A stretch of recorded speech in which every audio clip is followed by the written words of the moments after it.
ലീഗിന് സമുദായ സ്നേഹം എന്ന് പറയുന്നത് അവർക്ക് അധികാരം കിട്ടാൻ വേണ്ടി മാത്രമാണ്. ലീഗിന്റെ പേരിൽ അധികാരവും സമ്പത്തും കൈയാളുന്നവരാണ് ന്യൂനപക്ഷ പ്രേമം പറഞ്ഞ് ന്യൂനപക്ഷങ്ങളുടെ വോട്ട് തട്ടാൻ വേണ്ടി ശ്രമിക്കുന്നത്. അവർക്ക് ആത്മാർത്ഥത മുസ്ലിം സമുദായത്തിന്റെ കാര്യത്തിൽ ഉണ്ടായിരുന്നു എങ്കിൽ എന്തേ അവര് ബാംഗ്ലൂരിൽ ഓടിയെത്താതിരുന്നു? സമുദായ സ്നേഹത്തിന്റെ മേലങ്കി അണിഞ്ഞ് മാന്യതയോടെ ചമഞ്ഞ് നടക്കുന്നത് എന്നുള്ള കാര്യം നാം ഓർമ്മിക്കുക. ഇവർക്കൊക്കെ അധികാരവും പണവും സമ്പാദിക്കുവാനുള്ള വഴിയാണ്, അതിനുള്ള ഉപകരണമാണ് ന്യൂനപക്ഷ ജനവിഭാഗത്തിന്റെ ക്ഷേമവും അവരുടെ പ്രയാസങ്ങളും എല്ലാം. എന്തെങ്കിലും ആത്മാർത്ഥത ലീഗിനോ ഇവിടുത്തെ മതസംഘടനകൾ, ഇ കെ സമസ്ത വിഭാഗം, എൽ പി സമസ്ത വിഭാഗം, അവരൊക്കെ കർണാടകയിൽ നടന്ന സംഭവങ്ങളെ രൂക്ഷമായി എതിർക്കുകയും അവിടുത്തെ നിരാലംബരാക്കപ്പെട്ട മനുഷ്യർക്ക് ബദൽ സംവിധാനം തലചായ്ക്കാൻ ഒരുക്കി കൊടുക്കണം എന്ന് പറയുകയും ചെയ്തു. ഷേഖനായ പി അബൂബക്കർ മുസ്ലിയാരും സയ്യിദ് ജിഫ്രി മുത്തുക്കോയ തങ്ങളും അവരവരുടെ സമ്മേളനങ്ങൾക്ക് ശേഷം പത്രക്കാരോടും സമ്മേളനങ്ങളിൽ വെച്ചും പ്രഖ്യാപിക്കുകയുണ്ടായി. പാവപ്പെട്ട മനുഷ്യർക്ക് ഫ്ലാറ്റ് ലഭിക്കുന്ന സ്ഥിതി 5 ലക്ഷം രൂപ കൊടുക്കണം എന്നാണ് ഇപ്പൊ പറയുന്നത്. സത്യത്തിൽ ഒരു വലിയ പരിപാടി ഇവിടെ നടത്തേണ്ടിയിരുന്നത് ഈ ജില്ലയിലെ ഏറ്റവും വലിയ പാർട്ടി എന്ന് സ്വയം അവകാശപ്പെടുന്ന മുസ്ലിം ലീഗാണ്. എന്തേ അവർ നടത്തിയില്ല? തങ്ങളുടെ കൂടെ നിൽക്കുന്ന കോൺഗ്രസ് ബാബറി മസ്ജിദ് പൊളിച്ചാലും തിരക്കേടില്ല, ശിലാന്യാസം നടത്തിയാലും തിരക്കേടില്ല, ഗണഗീതം പാടിയാലും തിരക്കേടില്ല എന്ന അവസ്ഥയിൽ നിൽക്കുന്നത്. കോൺഗ്രസിന്റെ സർക്കാർ എന്ത് ചെയ്താലും ഒരു കുഴപ്പവുമില്ല. അവർക്ക് മുസ്ലിങ്ങളെ അട്ടിയോടിക്കാം, ദളിതുകളെ അട്ടിയോടിക്കാം, വാസഗ്രഹങ്ങളിൽ നിന്നവരെ ആട്ടിപ്പായിക്കാം, അവരുടെ വീടുകൾ ബുൾഡോസറുകൾ വെച്ച് തകർക്കാം. അതാരും അറിയരുത് എന്നാണ് ലീഗ് ആഗ്രഹിക്കുന്നത്. ഇത് മുസ്ലിം ലീഗിന്റെ കാപട്യവും ഇരട്ട മുഖവുമാണ് കാണിക്കുന്നത്. ഈ ഇരട്ട മുഖം തുറന്നു കാണിക്കുക എന്നുള്ളതും ഡിവൈഎഫ്ഐയുടെ ഈ നേർസാക്ഷ്യത്തിന്റെ ലക്ഷ്യമാണ്. നമ്മുടെ രാജ്യത്ത് കുറച്ച് വർഷങ്ങളായി RSSഉം സംഘപരിവാർ ശക്തികളും മതന്യൂനപക്ഷങ്ങൾക്കും ദളിതുകൾക്കുമെതിരായി അക്രമ നിലപാടുകൾ സ്വീകരിച്ചു കൊണ്ടിരിക്കുകയാണ്. അവരുടെ വാസഗ്രഹങ്ങളിൽ നിന്ന് അവരെ പല പല കാരണങ്ങൾ പറഞ്ഞ് അട്ടിയോടിക്കുകയും വിദേശികളെന്ന മുദ്രകുത്തി രാജ്യത്തിന്റെ അതിർത്തി കടത്താൻ വേണ്ടി ശ്രമിക്കുകയും പല സംസ്ഥാനങ്ങളിലും BJP സർക്കാരുകൾ സ്ഥാപിച്ചിട്ടുള്ള ഡിറ്റക്ഷൻ ക്യാമ്പുകളിൽ വളരെ ദയനീയമായ പരിതസ്ഥിതികളിൽ കിടത്തുകയും ചെയ്തുകൊണ്ട് RSSഉം സംഘപരിവാരും അവരുടെ ഫാഷിസ്റ്റ് മുഖം പ്രകടിപ്പിച്ചുകൊണ്ടിരിക്കുകയാണ്. ഡൽഹിയിലെ ചേരി പ്രദേശങ്ങളിൽ അധിവസിക്കുന്ന ഉടുതുണിക്ക് മറുതുണിയില്ലാത്ത മനുഷ്യരെ അവരുടെ വീടുകൾ മുഴുവൻ തച്ചു തകർത്ത് ഒരു ദിവസം അനാഥമാക്കിയത് നമ്മൾ കണ്ടു. എല്ലാ സർക്കാരുകൾക്കും ഇതൊക്കെ ചെയ്യുമ്പോൾ ഒരു ന്യായമുണ്ട്. ആ ന്യായം സർക്കാർ ഭൂമിയാണ്, അവിടെ അനധികൃതമായി താമസിക്കുന്നവരെയാണ് ഞങ്ങൾ കുടിയൊഴിപ്പിച്ചിരിക്കുന്നത്. സർക്കാർ ഭൂമിയിൽ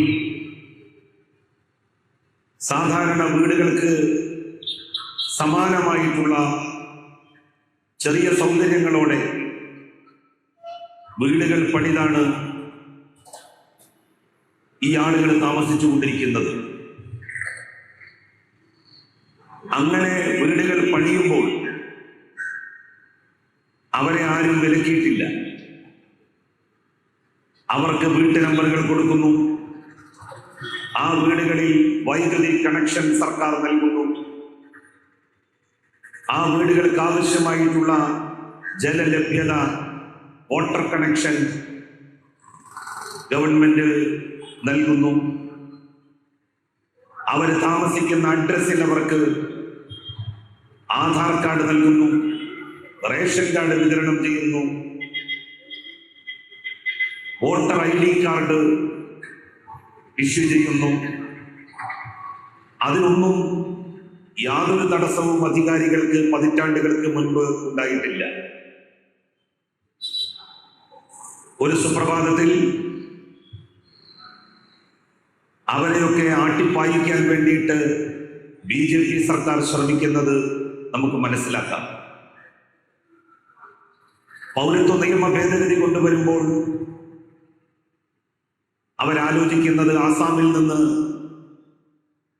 BJPക്കെതിരായി വോട്ട് ചെയ്യുന്ന മതന്യൂനപക്ഷ വിഭാഗങ്ങളിൽപ്പെട്ട ലക്ഷക്കണക്കിന് ആളുകളെ എങ്ങനെ അവിടെ നിന്ന് ഒഴിപ്പിക്കാം എന്നുള്ളതാണ്. ബീഹാറിൽ SIRന്റെ പേരിൽ ഒഴിവാക്കപ്പെട്ടത് ഏതാണ്ട് 10-40 ലക്ഷത്തോളം ന്യൂനപക്ഷ വിഭാഗത്തിൽപ്പെടുന്നവരാണ്. കഴിഞ്ഞ നിയമസഭാ തെരഞ്ഞെടുപ്പിൽ ആ വോട്ടുകളൊന്നും BJPക്ക് ലഭിക്കില്ല എന്ന് ഉറപ്പുള്ളത് കൊണ്ടാണ് അവരെ മുഴുവൻ വോട്ടേഴ്സ് ലിസ്റ്റിൽ നിന്ന് വെട്ടിമാറ്റിയത്. അങ്ങനെ ഇന്ത്യയുടെ നാനാഭാഗങ്ങളിലും RSSഉം BJPയും വളരെ ആസൂത്രിതവും സംഘടിതവുമായിട്ടാണ് ന്യൂനപക്ഷങ്ങളായിട്ടുള്ള മുസ്ലിങ്ങൾക്കെതിരെയും ക്രൈസ്തവർക്കെതിരെയും വ്യാപകമായ ആക്രമണങ്ങൾ സംഘടിപ്പിച്ചുകൊണ്ടിരിക്കുന്നത്. എല്ലാ ജാതി മതസ്ഥരും ക്രിസ്മസിനോടനുബന്ധിച്ച് ക്രിസ്മസ് കരോളുകൾ നടത്തുന്നത് പതിവാണ്. വലിയ വലിയ ഷോപ്പിംഗ് മോളുകളുടെ മുന്നിൽ ക്രിസ്മസ് ചിഹ്നങ്ങൾ സ്ഥാപിക്കുകയും നവവത്സര ആശംസകൾ വരുന്നവർക്ക് നേരുകയും ചെയ്യുന്ന പതിവ് എല്ലാ മതസ്ഥരായിട്ടുള്ള ബിസിനസ്സുകാരും എത്രയോ വർഷങ്ങളായി നമ്മളുടെ രാജ്യത്ത് തുടർന്നു പോരുന്നതാണ്. എന്നാൽ ഉത്തരേന്ത്യയിൽ പല സ്ഥലങ്ങളിലും ക്രിസ്മസ് കരോളുകൾ ആക്രമിക്കപ്പെട്ടു. മോളുകൾക്ക് മുന്നിലുണ്ടായിരുന്ന ക്രിസ്മസ് ചിഹ്നങ്ങൾ ഉദ്ഘോഷിക്കുന്ന മനോഹരങ്ങളായിട്ടുള്ള ദൃശ്യങ്ങൾ ചവിട്ടിമെതിക്കപ്പെട്ടു. കുട്ടികൾ ക്രിസ്മസ് കരോളുകൾ നടത്തുന്നതിന് നേർക്ക് പോലും അതിക്രമം പ്രവർത്തിക്കുവാൻ യാതൊരു മനസാക്ഷിക്കുത്തും RSSകാർക്കോ BJPക്കാർക്കോ ഉണ്ടായിരുന്നില്ല. RSSന്റെയും BJPയുടെയും ഈ നില നമുക്ക് ഗ്രഹിക്കാൻ സാധിക്കും. എന്നാൽ കോൺഗ്രസിന്റെ ഭാഗത്തു നിന്ന് സമാനമായ ചെയ്തികൾ അരങ്ങേറുമ്പോൾ അതെങ്ങനെയാണ് നമുക്ക് നോക്കി നിൽക്കാൻ കഴിയുക? RSS എങ്ങനെയാണോ തങ്ങളുടെ ചെയ്തികളെ ന്യായീകരിക്കുന്നത്, അതുപോലെ തന്നെയാണ് കോൺഗ്രസും അവരുടെ പ്രവർത്തനങ്ങൾക്ക് അർത്ഥം കണ്ടെത്തുന്നത്. കർണാടകയിൽ കഴിഞ്ഞ തവണത്തെ നിയമസഭാ തെരഞ്ഞെടുപ്പിൽ കോൺഗ്രസ് വിജയിച്ചപ്പോൾ കോൺഗ്രസിന്റെ നേതാവ് രാഹുൽ ഗാന്ധി പറഞ്ഞത്, വെറുപ്പിന്റെ കമ്പോളത്തിൽ ഞങ്ങളിതാ ഒരു സ്നേഹത്തിന്റെ കട തുറന്നിരിക്കുന്നു എന്നാണ്. അവിടുത്തെ മുഖ്യമന്ത്രി സിദ്ധരാമയ്യയും ഉപമുഖ്യമന്ത്രി ഡി ശിവകുമാറും രാഹുൽ ഗാന്ധി വെറുപ്പിന്റെ കമ്പോളത്തിൽ തുറന്ന ആ സ്നേഹത്തിന്റെ കട പൂട്ടി അതിന്റെ താക്കോൽ BJPയെ ഏൽപ്പിച്ചിരിക്കുകയാണ്. എന്താണ് ബാംഗ്ലൂരിലെ ഫക്കീർ നഗറിലെയും വസീം കോളനിയിലെയും പാവപ്പെട്ട മനുഷ്യരെ കുടിയൊഴിപ്പിക്കാനുള്ള കാരണം എന്ന് അവിടുത്തെ ഭരണകൂടം വ്യക്തമാക്കി. ബാംഗ്ലൂർ നഗരത്തിന്റെ ഏതാണ്ട് അവസാന ഭാഗത്താണ്, അതിർത്തിയിലായിട്ടാണ് 15 ഏക്കർ കോറി ഭൂമി ഉൾപ്പെടെ തരിശായിട്ട് കിടക്കുന്നത്. എത്രയോ വർഷങ്ങളായി നാൽക്കാലികൾക്ക് മേയാനാണ് പ്രസ്തുത പ്രദേശം ഉൾക്കൊള്ളുന്ന കോർപ്പറേഷൻ ആ സ്ഥലം അനുവദിച്ചിരിക്കുന്നത്. ആ 15 ഏക്കറിൽ ഏതാണ്ട് 5 ഏക്കർ സ്ഥലത്ത് 10-30 വർഷങ്ങൾക്ക് മുൻപ് മുതൽ ആളുകൾ കുടിലുകെട്ടി താമസിക്കുകയാണ്. യാതൊരു സൗകര്യവുമില്ലാത്ത സ്ഥലത്ത് കുടിലുകെട്ടി താമസിക്കണമെങ്കിൽ എത്രമാത്രം ജനങ്ങൾ കഷ്ടപ്പാടും പ്രയാസവും സഹിക്കുന്നുണ്ടാകും എന്ന് നമുക്ക് ഊഹിക്കാവുന്നതേ ഉള്ളൂ. ഫക്കീർ നഗർ എന്ന പേര് തന്നെ ആ കോളനിക്ക് വരാൻ കാരണം ഉടുതുണിക്ക് മറുതുണിയില്ലാത്ത ആളുകൾ, ദരിദ്ര നാരായണന്മാർ താമസിക്കുന്ന പ്രദേശം എന്നുള്ള നിലയിലാണ്. നമ്മളുടെ നാട്ടിൽ നേർച്ചകളും ഉത്സവങ്ങളും ഒക്കെ ഉണ്ടാകുമ്പോൾ ഖലീഫമാർ വരാറുണ്ട്. കർണാടകയിൽ നിന്നും, ആന്ധ്രയിൽ നിന്നും, തമിഴ്നാട്ടിൽ നിന്നുമൊക്കെ. അത്തരം ഖലീഫമാരാണ്, ഫക്കീറന്മാരാണ് ആ പ്രദേശത്ത് താമസിക്കുന്നത്. 200 വീടുകളാണ് ഒരു സുപ്രഭാതത്തിൽ പോലീസ് സന്നാഹത്തോടെ ബുൾഡോസർ വന്ന് ഇടിച്ചു നിരത്തിയത്. എതിർക്കാൻ നിന്നവരെ പോലീസ് അതിക്രൂരമായി നേരിട്ടു. ക്യാമറ കണ്ണുകൾക്ക് നടക്കുന്ന ദൃശ്യങ്ങൾ പകർത്താൻ സാഹചര്യം ഉണ്ടാകരുത് എന്ന് കരുതിയിട്ടാണ് ഇത് നടക്കുന്ന സമയത്ത് എല്ലാ ലൈറ്റുകളും ഓഫാക്കത്തക്ക രൂപത്തിലുള്ള സംവിധാനം ആദ്യമേ ഭരണകൂടം ചെയ്തത്. ഈ പ്രദേശത്തുള്ള വൈദ്യുതി കണക്ഷൻ വിച്ഛേദിച്ചതിന് ശേഷമാണ് അങ്ങോട്ട് പോലീസ് ഇരച്ചു കയറിയത്. പുലർച്ചെ 4 മണി എന്ന് പറയുന്നത് ആളുകൾ ഏറ്റവും സുഖനിദ്രയിൽ വ്യാപൃതമാകുന്ന സമയമാണ്, മുഴുകുന്ന സമയമാണ്.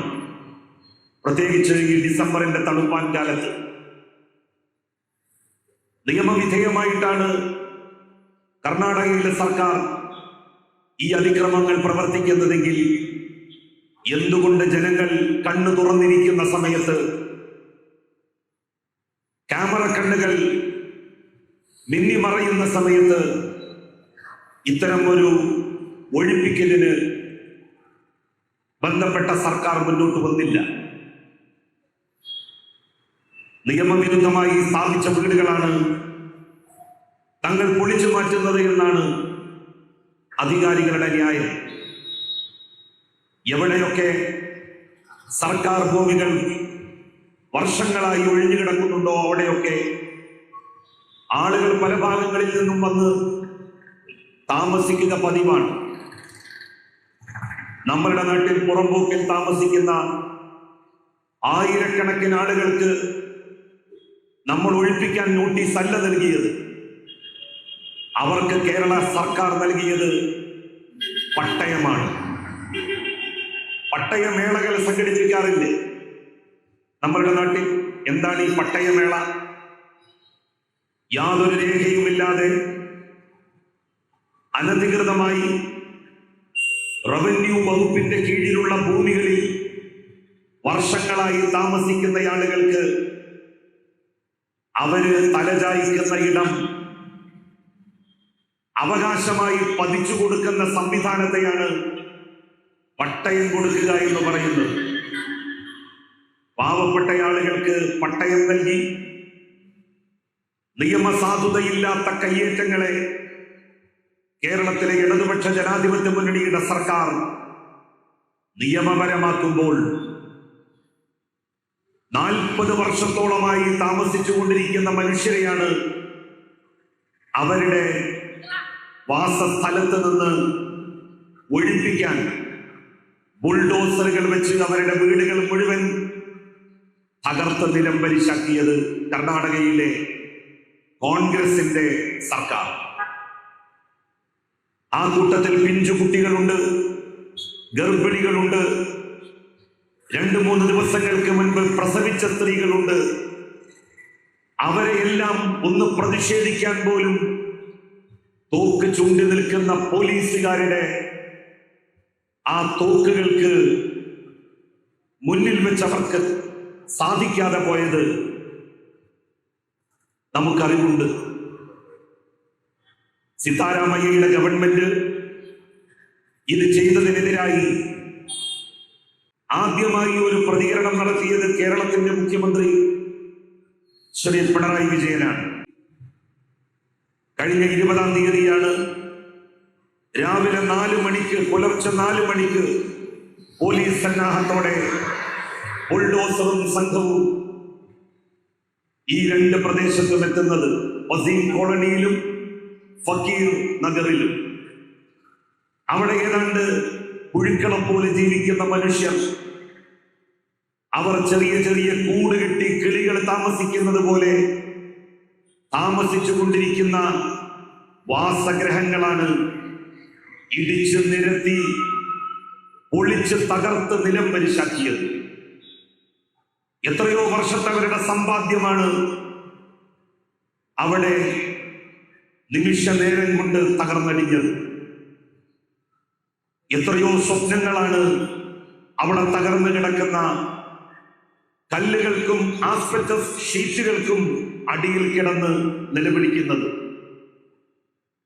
കുട്ടികളും മുതിർന്നവരും വൃദ്ധരും എല്ലാം തങ്ങൾ പുതച്ച പുതപ്പ് പോലും എടുക്കാതെ ഭയവിഹ്വലതയോടെ പുറത്തേക്ക് ഓടുന്ന കാഴ്ച നിങ്ങളൊന്ന് സങ്കല്പിച്ചു നോക്കൂ. ഞങ്ങൾ അവിടെ ചെല്ലുന്നത് 28-ാം തീയതിയാണ്. 28-ാം തീയതി ഞങ്ങൾ ചെല്ലുമ്പോ മറ്റൊരാളും അങ്ങോട്ട് അതുവരെ തിരിഞ്ഞു നോക്കാത്ത സ്ഥിതിയാണ് ഉണ്ടായിരുന്നത്. 27-ാം തീയതി ഡിവൈഎഫ്ഐയുടെ അഖിലേന്ത്യാ പ്രസിഡന്റ് റഹീം അവിടെ എത്തി. ഈ സംഭവം നടന്ന് ഒരാഴ്ച കഴിഞ്ഞിട്ട് ആ പ്രദേശത്തെ കോർപ്പറേഷൻ കൗൺസിലറായ BJP-ക്കാരനോ കോൺഗ്രസുകാരനോ അങ്ങോട്ട് തിരിഞ്ഞു നോക്കിയിട്ടില്ല. അവിടുത്തെ MLA കൃഷ്ണ ഗൗഡ എന്ന് പറയുന്നയാൾ ആ ഭാഗത്തേക്ക് തിരിഞ്ഞു നോക്കിയിട്ടില്ല. കഴിഞ്ഞ നിയമസഭാ തെരഞ്ഞെടുപ്പിൽ ഈ ആഭ്യന്തരമന്ത്രി ആ ചേരി പ്രദേശത്തെത്തി അവിടുത്തെ ജനങ്ങൾക്ക് ഉറപ്പ് നൽകിയതാണ്, നിങ്ങൾക്ക് ഞങ്ങൾ പട്ടയം തരും എന്ന്. അങ്ങനെ അവരുടെ വോട്ടുകൾ മുഴുവൻ കോൺഗ്രസിന്റെ പെട്ടിയിലാക്കി വിജയിച്ച് അധികാരത്തിൽ വന്ന് റവന്യൂ മന്ത്രിയുടെ സ്ഥാനത്ത് കസേരയിൽ ഇരുന്നിട്ട് ആ പാവപ്പെട്ട മനുഷ്യർക്ക് പട്ടയം നൽകുന്നതിന് പകരം അവർ കുടിലുകെട്ടി താമസിച്ചിരുന്ന സ്ഥലങ്ങളിൽ നിന്ന് അവരുടെ കുടിലുകൾ മുഴുവൻ പൊളിച്ച് തകർത്ത് ഇല്ലാതാക്കി അവരെ അനാഥമാക്കുന്ന അതിക്രൂരമായ പ്രവൃത്തിക്കാണ് അദ്ദേഹം ഉൾപ്പെടെയുള്ള സർക്കാർ നേതൃത്വം നൽകിയത്. ഈ സംഭവം നടന്ന് 7-ാമത്തെ ദിവസമാണ് ഒരു രാജ്യസഭാ MP അവിടെ എത്തുന്നത്. അത് കേരളത്തിൽ നിന്നുള്ള ഡിവൈഎഫ്ഐയുടെ അഖിലേന്ത്യാ പ്രസിഡന്റ് റഹീമാണ്. ആദ്യമായി അതിനെതിരായി പ്രതികരിച്ചത് കേരളത്തിന്റെ മുഖ്യമന്ത്രി പിണറായി വിജയനാണ്. 28-ാം തീയതിയാണ് ഈ വിനീതൻ ആ പ്രദേശത്തെത്തുന്നത്. മുൻ കേന്ദ്രമന്ത്രി CM ഇബ്രാഹിമിനെ ആ സമയത്ത് അവിടെ വെച്ച് കാണുകയുണ്ടായി. അദ്ദേഹം പത്രക്കാരോട് തന്നെ പറഞ്ഞു, ഇവിടെ എത്തുന്ന ആദ്യത്തെ MLA ഇദ്ദേഹമാണ്. കർണാടകയിൽ നിന്ന് ഒരു MLA അവരുടെ നിയമസഭാ മന്ദിരത്തിന്റെ ഒരു വെളിപ്പാടകലെയുള്ള ഈ പ്രദേശത്ത് എത്തുന്നതിന് മുൻപ് കേരളത്തിൽ നിന്നൊരു MLA ഇവിടെ എത്തി. 8 ദിവസം കഴിഞ്ഞിട്ടും അതൊരു വിഷയം പോലും ആക്കാതെ അവിടുത്തെ മാധ്യമങ്ങളെ വിലക്കെടുത്തുകൊണ്ട് അവിടുത്തെ മുഖ്യമന്ത്രിയും ഉപമുഖ്യമന്ത്രിയും അവരുടെ അധികാരത്തിന്റെയും ഗുണ്ടായിസത്തിന്റെയും മറവിൽ ഇത് ഒളിപ്പിച്ചു വെക്കുവാനാണ് ശ്രമിച്ചത്. ഞങ്ങൾ ചെന്നതോടുകൂടി ബഹുമാനപ്പെട്ട കേരളത്തിന്റെ മുഖ്യമന്ത്രിയുടെ ഫേസ്ബുക്ക് പോസ്റ്റ് വന്നതോടുകൂടി ഇത് ദേശീയ ശ്രദ്ധ പിടിച്ചുപറ്റി. അതോടെയാണ് ഇങ്ങനെ ഒരു വിവരം മുസ്ലിം ലീഗിന്റെ നേതാക്കന്മാര് പോലും സമൂഹത്തോട് പറയുന്നത്. ലീഗിന്റെ നേതാവ് ശ്രീ PK കുഞ്ഞാലിക്കുട്ടി സാഹിബ് പറഞ്ഞത് UP-യിലെ യോഗിയുടെ ബുൾഡോസർ പോലെയല്ല സിദ്ധരാമയ്യയുടെ ബുൾഡോസർ എന്നാണ്. 2 ബുൾഡോസറും ബുൾഡോസറാണ്, ഒരേ കമ്പനി നിർമ്മിച്ച ബുൾഡോസർ. അത് മുന്നോട്ട് നീങ്ങുമ്പോൾ അതിന്റെ മുന്നിലുള്ള എല്ലാം അതിന്റെ ചക്രങ്ങൾക്കിടയിൽ എരിഞ്ഞമരും. അത് UP-യിലായാലും ബാംഗ്ലൂരിലായാലും. ബാംഗ്ലൂരിൽ അങ്ങനെ എരിഞ്ഞമർന്നിട്ടും ലീഗ് നേതാക്കൾക്ക് അതെന്താണെന്ന് മനസ്സിലായില്ല. അവരിതിനെ ന്യായീകരിക്കുവാൻ വേണ്ടി ശ്രമിച്ചു. ഇങ്ങനെ ഒരു സംഭവം ഇല്ല എന്നുള്ള നിലയിലാണ് ആദ്യം ലീഗ് പ്രതികരിച്ചത്. എന്നാൽ ഞങ്ങൾ ആ സ്ഥലത്തെത്തി അവിടുത്തെ ദൃശ്യങ്ങൾ ജനങ്ങൾ കണ്ടതോടുകൂടി അവര് പറഞ്ഞു, അനധികൃത കുടിയേറ്റക്കാരാണ് അവരെയാണ് സർക്കാർ ഒഴിപ്പിക്കുന്നത്. ഞാൻ നേരത്തെ സൂചിപ്പിച്ചതുപോലെ സർക്കാർ ഭൂമിയിൽ അനധികൃത കയ്യേറ്റക്കാരുണ്ടാകും, അത് സ്വാഭാവികമാണ്. അങ്ങനെ എത്രയോ പതിറ്റാണ്ടുകളായി കൂരകെട്ടി താമസിക്കുന്ന ആരോരുമില്ലാത്ത നിസ്സഹായർക്ക് പട്ടയം നൽകി ആ ഭൂമി പതിച്ചു കൊടുക്കലാണ് പരിഷ്കൃതമായ ഒരു സംസ്ഥാനത്തിന്റെ സർക്കാർ ചെയ്യേണ്ടത്. കേരളത്തിൽ അത് ചെയ്തതുകൊണ്ടാണ് 10,000-കണക്കിന് ആളുകൾക്ക് ഈ 10 വർഷത്തിനിടയിൽ നമുക്ക് പട്ടയം നൽകാൻ വേണ്ടി കഴിഞ്ഞത്. 10,000-കണക്കിന് മനുഷ്യരെ എത്രയോ കാലങ്ങളായി അവര് യാതൊരു രേഖയുമില്ലാതെ താമസിക്കുന്ന സ്ഥലത്തിന്റെ ഉടമസ്ഥാവകാശികളാക്കാൻ വേണ്ടി സാധിച്ചത്. അത് പക്ഷേ കർണാടകയിൽ കോൺഗ്രസിന്റെ സർക്കാർ, മതന്യൂനപക്ഷങ്ങളുടെ സംരക്ഷകർ എന്ന് പറയുന്ന ആളുകളുടെ നേതൃത്വത്തിൽ നടക്കുന്ന സർക്കാർ അവരെന്തുകൊണ്ടാണ് ചെയ്യാതിരുന്നത് എന്നുള്ളതിന്റെ ഉത്തരം അവർ ഈ നാട്ടിലെ ജനങ്ങളോട് പറയണം. ഞങ്ങൾ അവിടെ ചെന്നതിന് ശേഷമാണ് ആ മനുഷ്യരെ പുനരധിവസിപ്പിക്കുന്നതിനെ കുറിച്ച് അവിടുത്തെ ഗവൺമെന്റ് ആലോചിക്കുന്നത്. നമുക്കറിയാം, കേരളത്തിൽ ദേശീയപാത വികസനവുമായി ബന്ധപ്പെട്ട് 1000-കണക്കിന് ആളുകളെയാണ് കുടിയൊഴിപ്പിച്ചത്. ആ കുടിയൊഴിപ്പിച്ചവർക്ക് മുഴുവൻ ബദൽ സംവിധാനം താമസിക്കാൻ അവര് ചെയ്തു. ആ ചെയ്തതിന് അവർക്ക് ഓരോ മാസവും സർക്കാർ വാടക കൊടുത്തുകൊണ്ടിരിക്കുന്നു. ഗവൺമെന്റിന്റെ ക്വാർട്ടേഴ്സുകളിൽ താമസിക്കുന്നവർക്ക് അതിനുള്ള സൗകര്യം നമ്മുടെ സർക്കാർ ചെയ്തു കൊടുത്തു. 3000-ലധികം ഏക്കർ സ്ഥലമാണ് ദേശീയപാത വികസനത്തിന് വേണ്ടി കേരള സർക്കാർ ഏറ്റെടുത്തത്. നല്ല വിലയാണ് ആളുകൾക്ക് നൽകിയത്. ഒരു മനുഷ്യന്റെയും കണ്ണുനീര് വീണ് കുതിരാത്ത മണ്ണിലൂടെയാണ് കേരളത്തിന്റെ ഒരറ്റം മുതൽ മറ്റേ അറ്റം വരെ ദേശീയപാത 10 വരിയിൽ എത്ര ഗംഭീരമായിട്ടാണ് പ്രവൃത്തി മുന്നോട്ട് പോയിക്കൊണ്ടിരിക്കുന്നത്. നല്ല വില കൊടുക്കേണ്ടി വന്നപ്പോ കേന്ദ്ര സർക്കാർ പറഞ്ഞു, ഞങ്ങൾക്കിത് മുഴുവൻ കൊടുക്കാൻ കഴിയില്ല. മൊത്തം വിലയുടെ 25% സംസ്ഥാന ഗവൺമെന്റ് കൊടുക്കണം.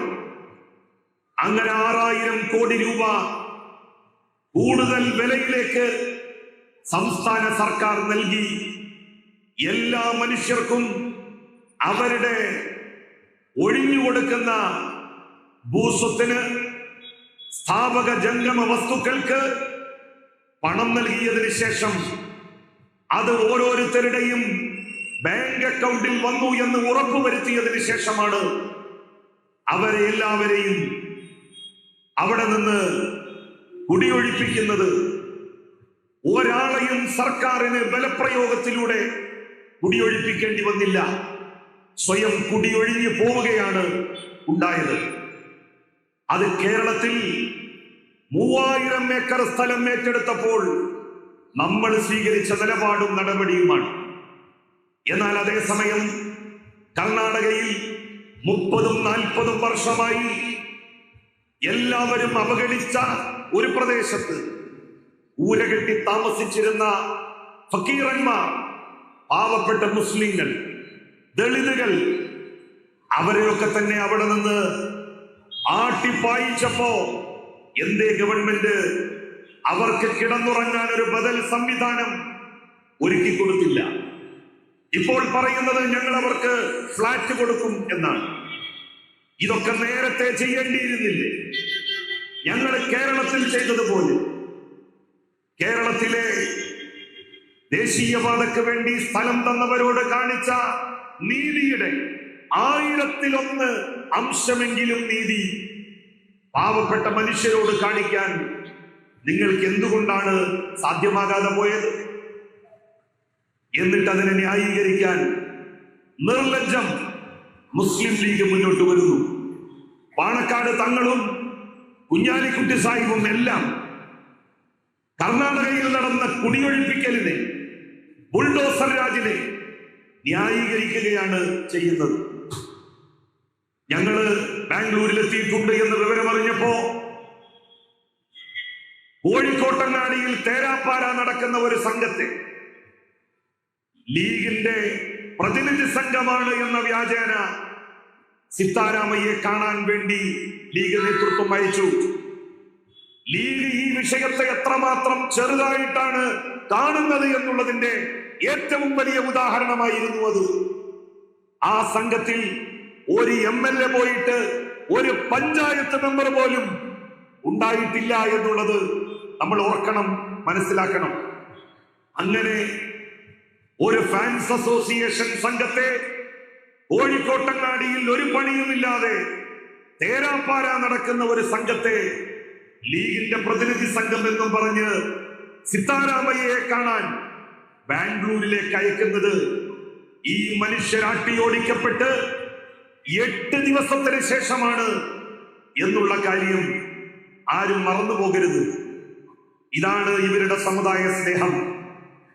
ലീഗിന് സമുദായ സ്നേഹം എന്ന് പറയുന്നത് അവർക്ക് അധികാരം കിട്ടാൻ വേണ്ടി മാത്രമാണ്. ലീഗിന്റെ പേരിൽ അധികാരവും സമ്പത്തും കൈയാളുന്നവരാണ് ന്യൂനപക്ഷ പ്രേമം പറഞ്ഞ് ന്യൂനപക്ഷങ്ങളുടെ വോട്ട് തട്ടാൻ വേണ്ടി ശ്രമിക്കുന്നത്. അവർക്ക് ആത്മാർത്ഥത മുസ്ലിം സമുദായത്തിന്റെ കാര്യത്തിൽ ഉണ്ടായിരുന്നു എങ്കിൽ എന്തേ അവര് ബാംഗ്ലൂരിൽ ഓടിയെത്താതിരുന്നു? ഇവിടെ നിന്ന് ഒന്നുറക്കെ വിളിച്ചാൽ കേൾക്കുന്ന ദൂരത്ത് സ്വസമുദായത്തിൽപ്പെട്ട നിരാലംബരായ മനുഷ്യർ, ദളിത് വിഭാഗത്തിൽപ്പെട്ടവർ അവരുടെ വാസഗ്രഹങ്ങളിൽ നിന്ന് ആട്ടിയോടിക്കപ്പെട്ടപ്പോൾ സമാധാനത്തിന്റെ കൈലേശമായി എന്തേ ലീഗ് നേതാക്കൾ അവിടെയൊന്നും ഓടിയെത്തിയില്ല? ഇബ്രാഹിം സുലൈമാൻ സേഠ് സാഹിബിന് ശേഷം, ബനാത്തുമല സാഹിബിന് ശേഷം രാജ്യത്തെ കലാപങ്ങളും സംഘർഷങ്ങളും നടക്കുന്ന ഭൂമിയിലേക്ക് എത്ര ലീഗ് നേതാക്കന്മാർ എത്തി നോക്കിയിട്ടുണ്ട്? എത്രയാളുകൾ അവിടെ പോയി അവിടത്തെ ന്യൂനപക്ഷ ജനവിഭാഗത്തിന്റെ കണ്ണീരൊപ്പിയിട്ടുണ്ട്? ഗുജറാത്തിൽ നിരവധി മനുഷ്യരെ അവിടത്തെ RSSന്റെ സർക്കാർ കൊന്നൊടുക്കിയപ്പോ അതിന്റെ പേരിൽ പിരിച്ച പണം പോലും യഥാവിധി ചെലവാക്കാൻ തയ്യാറാകാത്തവരാണ് ഇന്ന് നമ്മളുടെ മുന്നിൽ സമുദായ സ്നേഹത്തിന്റെ മേലങ്കി അണിഞ്ഞ് മാന്യതയോടെ ചമഞ്ഞ് നടക്കുന്നത് എന്നുള്ള കാര്യം നാം ഓർമ്മിക്കുക. ഇവർക്കൊക്കെ അധികാരവും പണവും സമ്പാദിക്കുവാനുള്ള വഴിയാണ്, അതിനുള്ള ഉപകരണമാണ് ന്യൂനപക്ഷ ജനവിഭാഗത്തിന്റെ ക്ഷേമവും അവരുടെ പ്രയാസങ്ങളും എല്ലാം. എന്തെങ്കിലും ആത്മാർത്ഥത ലീഗിനോ ഇവിടുത്തെ മതസംഘടനകൾ, ഇ കെ സമസ്ത വിഭാഗം, എൽ പി സമസ്ത വിഭാഗം, അവരൊക്കെ കർണാടകയിൽ നടന്ന സംഭവങ്ങളെ രൂക്ഷമായി എതിർക്കുകയും അവിടുത്തെ നിരാലംബരാക്കപ്പെട്ട മനുഷ്യർക്ക് ബദൽ സംവിധാനം തലചായ്ക്കാൻ ഒരുക്കി കൊടുക്കണം എന്ന് പറയുകയും ചെയ്തു. ഷേഖനായ പി അബൂബക്കർ മുസ്ലിയാരും സയ്യിദ് ജിഫ്രി മുത്തുക്കോയ തങ്ങളും അവരവരുടെ സമ്മേളനങ്ങൾക്ക് ശേഷം പത്രക്കാരോടും സമ്മേളനങ്ങളിൽ വെച്ചും പ്രഖ്യാപിക്കുകയുണ്ടായി. പാവപ്പെട്ട മനുഷ്യർക്ക് ഫ്ലാറ്റ് ലഭിക്കുന്ന സ്ഥിതി 5 ലക്ഷം രൂപ കൊടുക്കണം എന്നാണ് ഇപ്പൊ പറയുന്നത്. 5 ലക്ഷം പോയിട്ട് 5000 രൂപ കൊടുക്കാൻ അവരുടെ കയ്യിൽ ഉണ്ടാവില്ല. കാരണം അത്രയും സമൂഹത്തിലെ നിർധനരായിട്ടുള്ള മനുഷ്യരാണ് ആട്ടിയോടിക്കപ്പെട്ടിരിക്കുന്നത്, കുടിയൊഴിപ്പിക്കപ്പെട്ടിരിക്കുന്നത്. ഈ കുടിയൊഴിപ്പിക്കലിനെതിരെ രാജ്യത്തിന്റെ മനസാക്ഷി, നാടിന്റെ മനസാക്ഷി, ജനങ്ങളുടെ മനസാക്ഷി ഉയർത്തുന്നതിന് വേണ്ടിയാണ് ഡിവൈഎഫ്ഐ ഇന്നേ ദിവസം സംസ്ഥാനത്തിന്റെ എല്ലാ ഭാഗങ്ങളിലും വലിയ പ്രതിഷേധ കൂട്ടായ്മകൾ സംഘടിപ്പിക്കുന്നത്. ഈ നേർസാക്ഷ്യം പരിപാടി അതിന്റെ ഭാഗമായിട്ടാണ് ഈ മലപ്പുറത്ത് ഒരുക്കിയിരിക്കുന്നത്. സത്യത്തിൽ ഒരു വലിയ പരിപാടി ഇവിടെ നടത്തേണ്ടിയിരുന്നത് ഈ ജില്ലയിലെ ഏറ്റവും വലിയ പാർട്ടി എന്ന് സ്വയം അവകാശപ്പെടുന്ന മുസ്ലിം ലീഗാണ്. എന്തേ അവർ നടത്തിയില്ല? തങ്ങളുടെ കൂടെ നിൽക്കുന്ന കോൺഗ്രസ് ബാബറി മസ്ജിദ് പൊളിച്ചാലും തിരക്കേടില്ല, ശിലാന്യാസം നടത്തിയാലും തിരക്കേടില്ല, ഗണഗീതം പാടിയാലും തിരക്കേടില്ല എന്ന അവസ്ഥയിൽ നിൽക്കുന്നത്. കോൺഗ്രസിന്റെ സർക്കാർ എന്ത് ചെയ്താലും ഒരു കുഴപ്പവുമില്ല. അവർക്ക് മുസ്ലിങ്ങളെ അട്ടിയോടിക്കാം, ദളിതുകളെ അട്ടിയോടിക്കാം, വാസഗ്രഹങ്ങളിൽ നിന്നവരെ ആട്ടിപ്പായിക്കാം, അവരുടെ വീടുകൾ ബുൾഡോസറുകൾ വെച്ച് തകർക്കാം. അതാരും അറിയരുത് എന്നാണ് ലീഗ് ആഗ്രഹിക്കുന്നത്. ഇത് മുസ്ലിം ലീഗിന്റെ കാപട്യവും ഇരട്ട മുഖവുമാണ് കാണിക്കുന്നത്. ഈ ഇരട്ട മുഖം തുറന്നു കാണിക്കുക എന്നുള്ളതും ഡിവൈഎഫ്ഐയുടെ ഈ നേർസാക്ഷ്യത്തിന്റെ ലക്ഷ്യമാണ്. കപട സമുദായ സ്നേഹികളെ സമൂഹത്തിന് മനസ്സിലാക്കി കൊടുക്കുക, അവരുടെ പിടുത്തത്തിൽ നിന്ന് ന്യൂനപക്ഷ മർദ്ദിത ജനവിഭാഗങ്ങളെ വിമോചിപ്പിച്ച് മനുഷ്യപക്ഷത്ത്, ഈ നാട്ടിലെ ഏത് മതസ്ഥർ ആക്രമിക്കപ്പെട്ടാലും അവിടെ ഓടിയെത്തുന്നവരുടെ പക്ഷത്ത് നിലയുറപ്പിക്കുക എന്നുള്ളതാണ് ഇടതുപക്ഷ പ്രസ്ഥാനങ്ങൾ ആഗ്രഹിക്കുന്നതും അതിനുവേണ്ടിയാണ് അവർ പ്രവർത്തിച്ചു കൊണ്ടിരിക്കുന്നത്. ഇത്തരമൊരു പരിപാടി സംഘടിപ്പിക്കുവാൻ മുന്നോട്ട് വന്ന ഡിവൈഎഫ്ഐയെ ഈ സന്ദർഭത്തിൽ പ്രത്യേകം അഭിനന്ദിച്ചുകൊണ്ട് ഞാൻ എന്റെ വാക്കുകൾ അവസാനിപ്പിക്കുന്നു. നന്ദി, നമസ്കാരം.